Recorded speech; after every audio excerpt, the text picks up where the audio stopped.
इस वक्त मैं मौजूद हूं हजका के प्रत्याशी के साथ। विजेंद्र शर्मा मेरे साथ मौजूद हैं। चलिए उनसे बातचीत करते हैं। चुनावों को लेकर क्या कुछ सरगर्मी चल रही है, हजका की क्या कुछ तैयारी चल रही है, हजका की क्या तैयारी चल रही है विजेंद्र की? देखिए, यहाँ मैं 3-4 साल से सक्रिय हूँ और चौधरी कुलदीप बिश्नोई की नीतियों को घर घर पहुँचाने का काम किया मैंने, और आज भी हम बड़े जोर शोर से लगे हुए हैं। मुख्यमंत्री का गृह क्षेत्र है यहाँ, और डोर टू डोर भी कैंपेनिंग है, जनसभाएं भी कर रहे हैं, और जो नए लोग भी जुड़ रहे हैं और पुराने हैं उनको भी सक्रिय कर रहे हैं हम। लेकिन पहला मौका है, काफी काटो भरा रास्ता होगा जिस तरीके से हुड्डा साहब के खिलाफ आप खड़े हुए। देखिए, पहला मौका तो नहीं है। मेरे धर्मपत्नी पुष्पा शर्मा यहाँ से जिला परिषद मेंबर बनी हुई ऑलरेडी कलोई हल्के से ही, और अच्छी वोटों से हमने जीत दर्ज की थी। मेन बात तो यहाँ है कि भी जनता का आशीर्वाद हमारे साथ रहा है हमेशा से, और हमने भी जनता के खूब काम कराए हैं। जहाँ भी कोई उनका अपना निजी कार्य होता है, कोई दुख दुविधा होती है, हम उनके साथ रहते हैं हमेशा।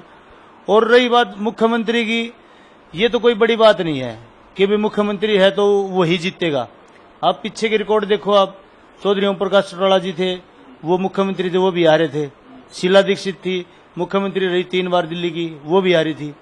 और जो चौधरी देवीलाल जी इतने दिग्गज नेता हुआ करते हरियाणा के, वो भूपेंद्र हुड्डा ने उसको 3 बार चित किया था। और जब 1999 में लोकसभा का इलेक्शन था तो एक कैप्टन इंद्र सिंह, अगर मैं युवाओं से सर्वे कराऊं, जो उन युवाओं को ये नहीं पता भाई कैप्टन इंद्र सिंह है कौन, मतलब एक बिल्कुल नए चेहरे ने, वो नेता नहीं थे, वो तो अपने आर्मी से अपने सर्विस अपने अच्छी वो करके आए थे, और उस नए चेहरे ने भूपेंद्र हुड्डा को चित किया था 1.5 लाख वोटों से। तो वही रिकॉर्ड एक बार हम भी बनाएंगे यहाँ से और विजयी होंगे पक्का इस बात का। लेकिन रिकॉर्ड हजका का भी काफी खराब रहा है। प्रत्याशी जुटते तो हैं लेकिन बहुत जल्द पलायन भी कर जाते हैं। देखिए, ये तो पार्टियों का अपना आना जाना है, कैंडिडेट की सभी के आते हैं। कौन सी ऐसी पार्टी है जिसमें लगे रहे हैं? इन लोगों के भी टूट के गए हैं इधर उधर, बीजेपी के भी टूट के गए हैं, कांग्रेस के भी गए हैं। लेकिन चौधरी कुलदीप बिश्नोई अपने विजन के क्लियर हैं, उनका विजन क्लियर है। आज भी वो उसी स्टैंड पे हैं जहां से पार्टी शुरू की थी।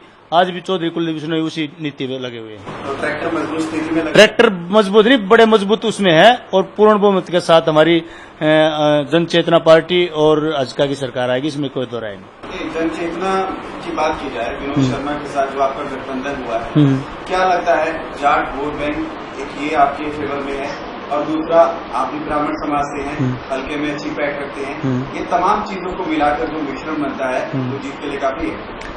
देखिए, वोट प्रतिशत मानते हैं भाई, कोई जाट नेता है, कोई ब्राह्मण नेता है, लेकिन मेरा अपना ये मानना है इलेक्शन वही जीतेगा जो 36 बिरादरी का नेता है। लेकिन जातिवाद की राजनीति तो होती रही है हरियाणा में। देखिए, की है कुछ नेताओं ने जरूर की है, जैसे भूपेंद्र हुड्डा ने की है। इससे पहले जो इलेक्शन हुआ करते उसमें ऐसी कोई बात नहीं थी, लेकिन जब से भूपेंद्र हुड्डा की सरकार आई है, एक जात पात का बड़ा बोलबाला है। भूपेंद्र हुड्डा ने इसको बढ़ाया दिया है, और दूसरे नेता भी आए हैं, आज तक मुख्यमंत्री भी बने हैं, लेकिन उन्होंने इतना नहीं दिया था जितना भूपेंद्र हुड्डा ने दिया है। लेकिन सड़कें और लाइटिंग दुरुस्त है, यहाँ पर बिल्डिंग अच्छी बना दी है बच्चों के लिए ताकि वो पढ़ लिख सके। देखिए, बिल्डिंगें अच्छी हैं सिर्फ प्राइवेट स्कूलों में। जो स्कूल का जो शिक्षा का है वो व्यापारीकरण किया है भूपेंद्र हुड्डा ने। जो सरकारी स्कूलों की स्थिति देखें तो आज भी वही है। मेरी लड़कियां हैं, मेरी बहनें हैं, उनको शौचालय की सुविधा नहीं मिल रही स्कूलों में, उनकी कोई केयर नहीं हो रही। छेड़छाड़ के कितने मामले आ रहे हैं, उनके ऊपर पुलिस प्रशासन का और सरकार का कोई ध्यान नहीं है। पीने के पानी के लिए भी तरस रहे हैं बच्चे सरकारी स्कूलों में, और जो हमारे गरीब बच्चे जाते हैं सरकारी स्कूलों में, उनको वहां कीड़े युक्त जो गेहूं है उनका दलिया मिलता है खाने के लिए, मतलब जो मिड डे मील जो जिसको बोलते हैं, उसमें इतनी पूरी स्थिति है। तो हम इसको कहना चाहेंगे कि भाई मुख्यमंत्री का सिर्फ और बिजनेस पर्पज है शिक्षा। आपका क्या रोड मैप है सरकारी स्कूलों के लिए? सरकारी स्कूलों में बेहतर सुविधाएं देंगे, और जो रिजल्ट्स हैं वो पहली जो सरकार थी उनसे बेहतर हम वो करेंगे, और पूरा ध्यान रखेंगे ताकि हर आदमी ये चाहे कि हमारे बच्चे भी सरकारी स्कूल में पढ़े। उनका रुझान इसमें होना चाहिए। चौधरी बिश्नोई की बात करते हैं, उनके नेतृत्व में आप चुनाव लड़ रहे हैं, जिस तरीके के वो नेता हैं, आपसे जानना चाहूंगा व्यक्तिगत तौर पर, आप उनसे मिले रहे हैं, गठबंधन के बारे में भी आप लोग सब कुछ जानते हैं, उस पर भी आप कुछ बताइए। देखिए, गठबंधन तो हमारा जैसे हजका और बीजेपी का था, और पहले की अगर स्थिति लें तो बीजेपी का यहाँ कोई जनाधार नहीं था। मैं भी कलोई हल्के में रात दिन एक की है, प्रदेश में भी कई जिलों में घूमा हूँ, चौधरी कुलदीप सिन्हा के साथ रहा हूँ। हम जब गांव में जाते थे, कहीं एक कार्यकर्ता होता था, कहीं दो होते थे, 3 कार्यकर्ता किसी गांव में मिलना बड़ा एक उसकी बात थी, सौभाग्य की बात थी। और वो हाल था उन लोगों का।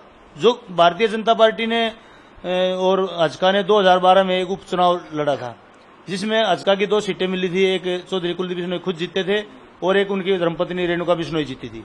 और तीसरी सीट हजका वो बीजेपी के खाते में गई थी, जो उनकी जमानत जब्त हुई थी। तो बीजेपी का कोई वजूद नहीं था उस टाइम तक भी, और आज भी नहीं है, ये मैं दावे के साथ कहता हूं। हमारे बूथ एजेंट इन्होंने उपयोग किए लोकसभा में, हमारे वोटर जिन्होंने वोट दी उसके सहारे इन्होंने 7 सीटें लोकसभा में जीती हैं। लेकिन 2 सीटें हमारे जो खाते में आई थी, हजका के खाते में आई थी, अपना सिरसा और हिसार, वहां एक षड्यंत्र के तहत चौधरी कुलदीप सिन्हा का रहा गया है। आपसे जानना चाहूंगा, हजका की अगर बात की जाए, जनचेतना की बात की जाए, किस तरीके से गठबंधन आपस में हुआ और कितनी सीटों पर इन्होंने यहाँ पर समझौता किया है? देखिए, 65 सीटों पे भारतीय हरियाणा जनहित कांग्रेस हजका लड़ेगी और 25 सीटों पे जनचेतना पार्टी लड़ेगी। हाँ, इतनी सीटों का। और जनाधार कितना निकालेंगे? जनाधार तो पूर्ण बहुमत के साथ हमारी सरकार आएंगी, इसमें कोई दो राय नहीं है। क्योंकि और नए चेहरों की बात की जाए, नए चेहरे काफी हैं, किस तरीके से लगता है कि कहां पर आपको ज्यादा यहाँ पर उम्मीद है जीत जाने की और कहां पर आप अपने आप को भीख मांग रहे हैं? देखिए, नए चेहरे और पुराने चेहरों का हो सकता है कहीं असर देखने को मिले, लेकिन टोटली इलेक्शन चौधरी कुलदीप सिन्हा की नीतियों पे चलेगा। उन्होंने जब 2005 में जो सरकार बनी थी यहाँ कांग्रेस में भूपेंद्र हुड्डा के नेतृत्व में, उस समय पे 67 सीटें चौधरी भंजनलाल जी के नेतृत्व में आई थी, न कि भूपेंद्र हुड्डा के नेतृत्व में आई थी। और बाद के रिजल्ट देखो आप, जो भूपेंद्र हुड्डा का नेतृत्व था तो उसको 38 से 40 सीटें मिली कांग्रेस पार्टी को। तो ये उनकी अपनी वो थी, कितना जनाधार गिर गया। तो चौधरी कुलदीप बिश्नोई ने उसी दिन 2007 में पार्टी बनाई और एक संकल्प लिया था कि भी प्रदेश की जनता का हम अपने एक सही हिसाब से सेवा करें, ताकि 36 बिरादरी का बराबर सही हो सके, पूरे प्रदेश का समान विकास हो सके। इस संकल्प के साथ उन्होंने अपने डटे हुए हैं और उनकी नीतियों पे ही मतलब आगे का काम चलेगा। विजेंद्र जी, ऐसा भी कहा जा रहा है विपक्ष की तरफ से, जो उनका मैनिफेस्टो है वो काफी मजबूत है और हजका का कहीं न कहीं लोगों के हितों के हिसाब से मैनिफेस्टो नहीं है। देखिए, बात आपकी सही है, लेकिन चौधरी कुलदीप सिन्हा ने जो नीतियां मैनिफेस्टो में डाली हैं वो ऐसी हैं जो वो करेंगे, लेकिन बाकी की जो नीतियां हैं दूसरी पार्टियों की, वो एक दिखावा होते हैं। चौधरी भूपेंद्र सिंह हुड्डा, इसने भी अपने मैनिफेस्टो में हमेशा डाली एक चीजें। मैं आपको याद दिलाना चाहूंगा, 2009 के जब इलेक्शन थे उसमें भी एक मैनिफेस्टो में डाला था इन्होंने कि भी गरीब परिवार, जो बीपीएल परिवार, उनको 100 गज के प्लाट दिए जाएंगे। लेकिन आज तक रिकॉर्ड है, किसी भी गांव में प्लॉट नहीं मिले हैं, सिर्फ एक जगह मिले हैं।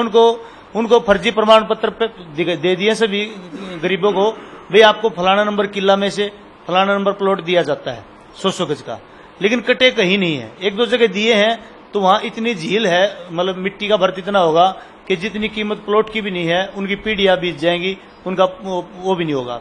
दूसरी नीतियां जो इन्होंने बनाई थी भूपेंद्र हुड्डा ने, कि भी एक जो सफाई कर्मचारी लगाए थे अपनी इस सरकार में, और उनको पक्का करने की बात कही थी। उनका जो वेतन है, जो सफाई कर्मचारी गांव में लगे हुए हैं, उनका 6-6 महीने में वेतन मिला है और वो आज भी कच्चे हैं। तो कहां इन्होंने वो पूरी की है? तो हजका नौकरी देगी, हजका जो बात कहेगी वो उस पर खरा उतरेगी।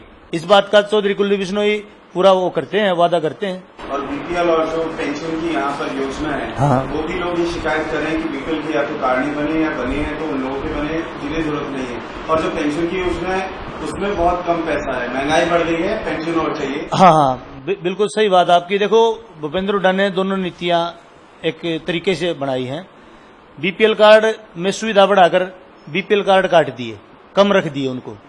और जहां पेंशन की बात है, आप देखो नई पेंशन बनती है नहीं। जो पुरानी पेंशन पहले हर साल क्या होता था, नवंबर में नई पेंशन बनती थी। अब मैं कई साल से देख रहा हूं नई पेंशन बनती ही नहीं, और जो पुरानी पेंशन थी उनको भी काट दिया। इनके राज में इतना भेदभाव हुआ है। एक 65 साल की महिला है, जो बुजुर्ग है, हमारे जो पिताश्री, जो पिता समान है, बुजुर्ग है, वो तो पेंशन से वंचित है, और जो 35 साल की महिला है उसको पेंशन मिलती है। इतना दुर्भाग्य की बात है। तो ये सब नीतियां भ्रष्ट नीतियां हैं इनकी, और कोरी कागजों में एक लिपटी हुई वो है, बाकी हकीकत में इनका कोई बोलबाला नहीं। हाँ, बिल्कुल है।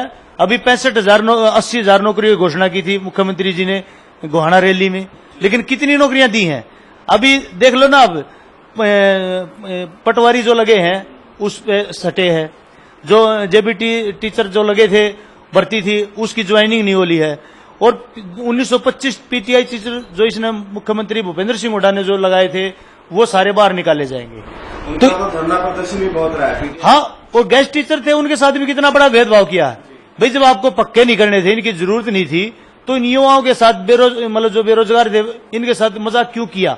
ये कहीं और सेटल होते, कोई अपना कारोबार करते, कोई और करते।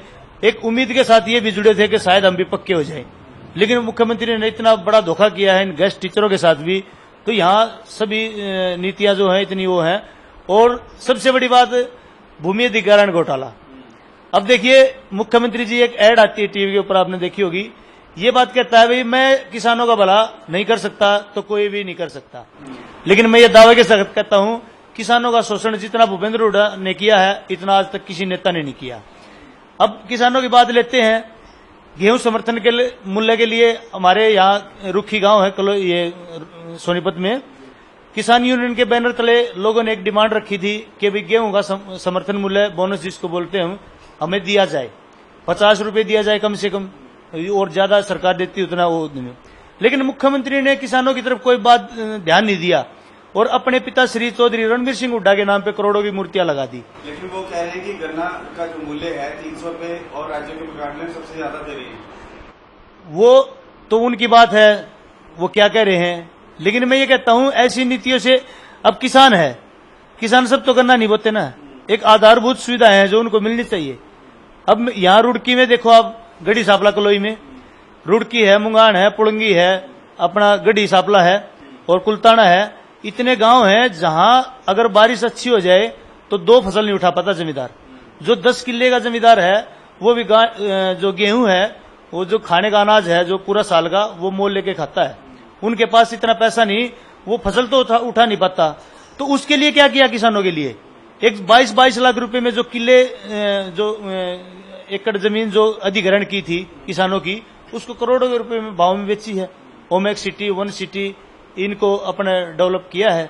तो किसानों के गर्दन पे पैर रख के मुख्यमंत्री ने राजनीति की है और राजनीति रही है। तो तमाम बातें आपने बताई, बहुत बहुत धन्यवाद आपका लिविंग इंडिया के साथ बातचीत करने के लिए। और विजेंद्र सिंह प्रत्याशी जो हैं हजका के, वो बता रहे थे कि यहाँ पर विकास नहीं हुआ है, घोटालेबाजी हुई है, और हजका अगर यहाँ पर सत्ता में आती है तो विकास जरूर करेगी। कैमरामैन विंतेश के साथ अमर शर्मा, नमस्कार।